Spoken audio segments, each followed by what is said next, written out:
Sorry ha. Kasi hindi ko naman alam na hihintayin yun ni Papa na matapos yung party. Tsaka bakit kasi hindi na lang kayo bumalik dun sa stag party ninyo? Sana mas nag-enjoy pa kayo.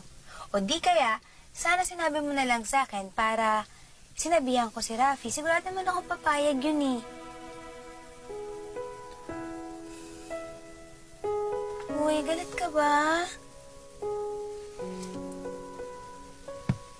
Uy, Nothing. I'm fine. bakit ba? Nagsiselos ka ba? No? Nagdududa ka ba sa akin? Hindi. Eh, ba't ka nagkakaganyan? I don't know. Basta naiinis ako.